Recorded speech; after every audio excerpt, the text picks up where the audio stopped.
പലിശ വാഗ്ദാനം ചെയ്ത് നിക്ഷേപം സ്വീകരിച്ച് കാലാവധി കഴിഞ്ഞിട്ടും തിരികെ നൽകിയില്ല എന്ന പരാതിയിൽ ധനകാര്യ സ്ഥാപനത്തിന്റെ നടത്തിപ്പുകാരായ 6 പേർക്കെതിരെ കേസെടുത്തു.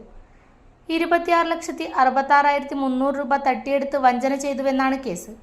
ആലക്കോട് നെടുമ്പറമ്പിൽ ക്രെഡിറ്റ് സിൻഡിക്കേറ്റ് എന്ന സ്ഥാപനത്തിന്റെ manager Saju Mathew, managing director പത്തനംതിട്ടയിലെ രാജു ജോർജ്, പാർട്ട്ണർമാരായ ഗ്രേസ് രാജു, അലൻ ജോർജ്, അൻസൺ ജോർജ് എന്നിവരുടെ പേരിലാണ് ആലക്കോട് പോലീസ് കേസെടുത്തത്.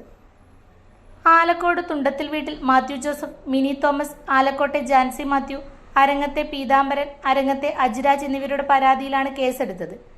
നെടുമ്പറമ്പിൽ ക്രെഡിറ്റ് സിൻഡിക്കേറ്റിന്റെ ആലക്കോട് ബ്രാഞ്ചിൽ 2022 ജൂലൈ 18-നും 2024 ജനുവരി 22-നും ഇടയിലുള്ള കാലയളവിലാണ് കൂടുതൽ പലിശ വാഗ്ദാനം ചെയ്ത് മാത്യു ജോസഫിന്റെയും ഭാര്യയുടെയും പേരിൽ 21 ലക്ഷം രൂപ നിക്ഷേപിച്ചത്. എന്നാൽ നിക്ഷേപ കാലാവധി കഴിഞ്ഞിട്ടും മുതലോ പലിശയോ നൽകിയില്ല.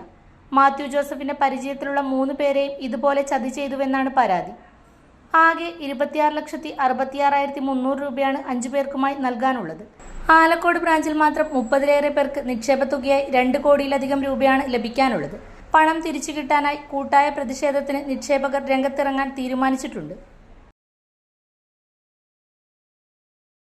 ന്യൂ ജനറേഷനുകൾക്കിനി ന്യൂ ജെൻ കോഴ്സുകൾ പഠിക്കാം. ശ്രീശങ്കരാചാര്യയിലൂടെ അഭിരുചിക്കനുസരിച്ച് തിരഞ്ഞെടുക്കുവാൻ നിരവധി കോഴ്സുകൾ. Sree Sankaracharya computer centre, near bus stand, Cherupuzha.